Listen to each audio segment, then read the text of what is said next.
ప్రయాణం అంటే నిల్వ ఉండే ఫుడ్ తయారు చేయటం, వాటికి ప్రత్యేక ప్యాకింగ్. ఈ సమస్యల నుంచి మనకి విముక్తి వచ్చిందండి. ట్రైన్ ప్యాంట్రీస్లో ఎప్పుడూ ఒకే రకమైన ఫుడ్ తిని బోర్ కొట్టేసింది. 2 డేస్ వరకు నిల్వ ఉండే పులిహోర, దిబ్బరొట్టె, పూరి, చపాతీ చేయటం ఒక ఎత్తు. తీరా ఇంత కష్టపడితే పిల్లలు అవి తింటారో వేస్ట్ చేస్తారా అని అదో బాధ. ఈ బాధలకి చెక్ పెట్టింది ఒక యాప్ అండి. ఎలాగో మన చేతిలో మొబైల్ ఉంటుంది కాబట్టి ఆ యాప్ సంగతి ఏంటో చూద్దాం. దూర ప్రయాణం చేసేవారు 1 ఆర్ 2 డేస్ జర్నీ చేయవలసి వచ్చినప్పుడు ఫుడ్ ఎలా అని బాధపడే అవసరం లేకుండా మనకు కావాల్సిన ఫుడ్ మన ముందే కోచ్లోకి వచ్చి అందించే అద్భుత అవకాశం ఉందండి. మేము ఈ మధ్యనే ట్రైన్లో లాంగ్ జర్నీ చేసినప్పుడు మేము ఆర్డర్ చేసుకున్న వివరాలు ఒకసారి చెప్తాను. చివరి వరకు వీడియో చూస్తే మనము కరెక్ట్గా ఎలా ఆర్డర్ చేసుకోవాలి ఏంటో మన ప్రొసీజర్ అంతా తెలిసిపోతుంది. మా ఎక్స్పీరియన్సెస్ ఒక టిప్ కూడా చెప్తానండి, చివరి వరకు చూడండి. మనం చేయవలసిందల్లా ఒక్కటే, ముందుగా ఫుడ్ ఆన్ ట్రాక్ యాప్ని డౌన్లోడ్ చేసుకోవాలి. లేదా మనం ప్రయాణిస్తున్న ట్రైన్లోనే ఫుడ్ ఆన్ ట్రాక్ స్కానర్ కూడా ఉంటుందండి. అది కోచ్ డోర్స్ మీద అట్లా పేస్ట్ చేసి ఉంటుంది అనమాట. ఆ వాష్రూమ్కి వెళ్ళే దారిలో కానీ ఎక్కడైనా మన కోచ్లోనే అది పేస్ట్ చేసి ఉంటుంది అనమాట. మన సీట్ పక్కన కూడా ఉంటాయి అన్నమాట. అది ఆ పిక్ని మనం స్కాన్ చేసి మనం డైరెక్ట్గా కూడా ఆర్డర్ చేసుకోవచ్చు. ఫుడ్ వచ్చిన తర్వాతే మనము మనీ క్యాష్ ఆన్ డెలివరీ లేదా జీపే, ఫోన్పే ఇలా కూడా చేసుకోవచ్చండి.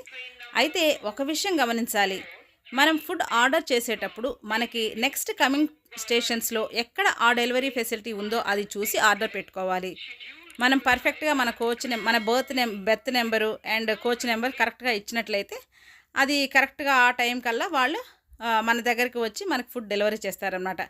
ఎక్కువగా మెయిన్ జంక్షన్స్లో ఈ ఫెసిలిటీ ఉంటుంది, లేదా కొంచెం ఎక్కువసేపు ఆగే స్టేషన్స్లో కూడా ఈ అవకాశం ఉంటుందండి.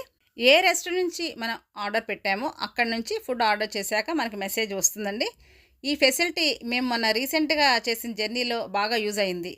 జబల్పూర్లో, లక్నోలో మేము ఆర్డర్ చేసామండి. ప్రాంప్ట్గా వచ్చేసింది అనమాట మనకి ఫుడ్. మన ట్రైన్ టైంని వాళ్ళు ట్రాక్ చేస్తారు కాబట్టి టైంకి షార్ప్గా అందించారు. అయితే చిన్న ఇబ్బంది కూడా లేకపోలేదు. మనం ఆగిన స్టేషన్లో ఒక్కోసారి నెట్ సిగ్నల్స్ లేకపోవడమో లేదా మన మొబైల్ ఛార్జింగ్ తగ్గిపోవడమో జరిగితే పేమెంట్ ఇష్యూ వస్తుందండి. బిల్ అమౌంట్ చేతిలో పెట్టుకుంటే ఈ ప్రాబ్లమ్ని మనం అవాయిడ్ చేయొచ్చు. మాకు ఇలానే పేమెంట్ వెళ్ళలేదు, మనీ పే చేసేసాము, ట్రైన్ మూవ్ అయ్యి ఆ టెన్షన్లో అనమాట. అయితే వాళ్ళు మాకు మళ్ళీ రిటర్న్ చేశారనుకోండి, బట్ కాస్త అమౌంట్ మన చేతిలో ఉంటే బెటర్ అని నా ఒపీనియన్. ఈ యాప్ నేటి తరానికి బాగా యూజ్ అవుతుందండి. ఎలా అయితే మనం రెగ్యులర్గా స్విగ్గీ, జొమాటోలో ఆర్డర్ చేస్తున్నామో అలానే ట్రైన్లో కూడా ఫుడ్ డెలివరీ చాలా బాగుంది. దట్టు మనకు కావాల్సిన ఫుడ్ కావాల్సిన రెస్టారెంట్ నుంచి, అంటే అక్కడ కొన్ని ఉంటాయండి, మనకు అన్నీ కాదు. ఆ ఏరియాల్లో ఏవి ఫేమస్, ఎక్కడి నుంచి వాళ్ళు డెలివరీ చేయగలరో అవి మటుకు ఉంటాయండి. నాన్ వెజ్ సపరేట్గా, వెజ్ కూడా సపరేట్గా ఉన్నాయండి. మేము మొన్న అయితే లంచ్ బాక్స్ అనే ఒక దానిలో చేసుకున్నాము. ఇంకొకటి టిఫిన్స్ కూడా మేము వేరే దానిలోంచి ఆర్డర్ పెట్టుకున్నాము. 2 కూడా బాగానే ఉన్నాయండి. ప్యాకింగ్ కూడా చాలా నీట్గా ఉంది. అంటే ఈ యాప్ గురించి తెలియని వారి కోసం ఈ వీడియో చేస్తున్నాను. మొన్న ఈ యాప్ ఎలా యూజ్ అవుతుందో చెక్ చేశాకే ఈ వీడియో చేద్దాం అనుకున్నానండి. నాకు చాలా రోజుల నుంచి తెలుసు ఈ యాప్, కానీ మేము వాడాకే ఇది వీడియో చేద్దాం అనుకున్నా. బట్ బాగుందండి, వెరీ యూస్ఫుల్.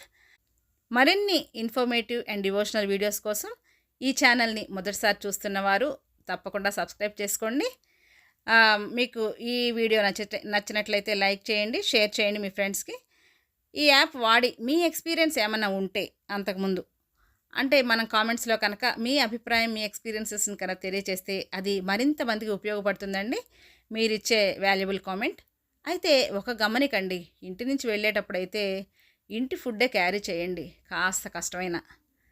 ఎలాగూ రిటర్న్లో తప్పదు కదా మనకి. ఎంతైనా ఇంటి ఫుడ్డేనండి, అవునా కాదా? ఉంటా మరి.